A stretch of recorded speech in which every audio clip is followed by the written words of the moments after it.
Markapuram MLA Narayana Reddy YCP శ్రేణులపై తీవ్ర ఆగ్రహం వ్యక్తం చేశారు. కొడవలితో నరుకుతాం, అది చేస్తాం, ఇది చేస్తామంటే ఊరుకోమని ప్రజలను భయభ్రాంతులకు గురిచేసి ఓట్లు వేయించుకోవాలని చూస్తున్నారని ప్రశ్నించారు. మంగళవారం రాత్రి పట్నంలో జరిగిన సమావేశంలో ఆయన వ్యాఖ్యలు చేశారు.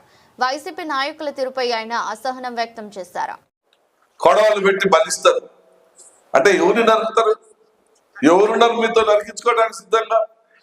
అంటే మీరు నరికితే నరికించుకోవడానికి మేమైనా చేతులకు గాజులు వేసుకుంటున్నామా? అంటే మీరు మనుషులు ప్రజల్ని భయభ్రాంతులకు గురి చేసి ఓట్లు వేయించుకుందాం అనుకుంటున్నారా? ఏంటి మీ నైజం అనేది అర్థం కావట్లేదు ఈ రోజు కూడా. పాపం మార్కాపురం మెడికల్ కాలేజీ ఆగిపోయింది. మేము అంత పొడిచినాం ఇంత పొడిచినాం మనం. తీరా చూస్తే 18% కట్టాల. ఈ రోజు ఆ ప్రాజెక్టు ఆ మెడికల్ కాలేజ్ పూర్తి చేయించాలని నేను తిరుగుతా ఉన్నా. టెండర్లు వేస్తే నరుకుతామంటాం. ఏం చేయాలో అర్థం కావట్లేదు. వాళ్ళు చేస్తారు. వాళ్ళు పిచ్చోడు అనాలా, పిచ్చోడి చేతిలో రాయిందనాలా, ఏమనాలో అర్థం కావట్లేదు.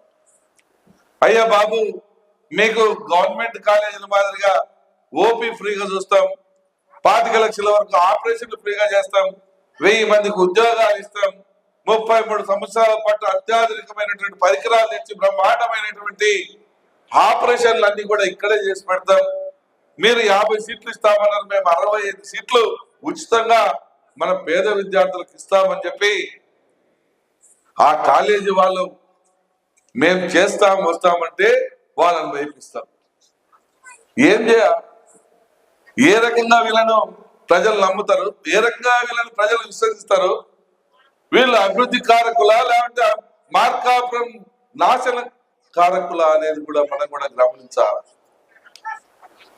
ఏది ఏమైనా మార్కాపురం అంటూ అభివృద్ధి ఆగదు.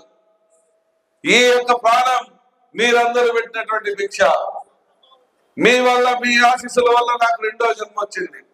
ఈ జన్మను సార్థకం చేసుకోవడమే నాకున్నటువంటి ఏకైక లక్ష్యం. ఆ లక్ష్యంతోనే ఈరోజు ఒక్కొక్కటిగా పనిచేసుకుంటూ వస్తా ఉన్నా. ఈరోజు మీ అందరి దయతో మేమందరం కలిసి జిల్లా సాధించాం. మీ అందరి దయతో మేమందరం కలిసి రేపు వెలుగొండను సాధిస్తాం. మీ అందరి దయతో రేపు మన ప్రాంతానికి మంచి కంపెనీలు తీసుకొని వస్తాం. మీ అందరి దయతో మేమందరం కలిసి రేపు మన యువతకు ఉపాధి చూపిస్తాం. మన పట్టణంలో ప్రతి ఒక్కరికి ఈ యొక్క పట్టణంలోనే ఉపాధి దొరికేటువంటి అవకాశాలు తీసుకొని వస్తాం. ఆ భగవంతుడు నాకు 10 సంవత్సరాలు బతికే ఛాన్స్ ఇస్తే అప్పుడు చూడండి ఈ మార్కాపుని ఏ రకంగా చేసి చూపిస్తానో, ఏ రకంగా చేస్తానో అని మీ అందరికి సవినయంగా మాటిస్తూ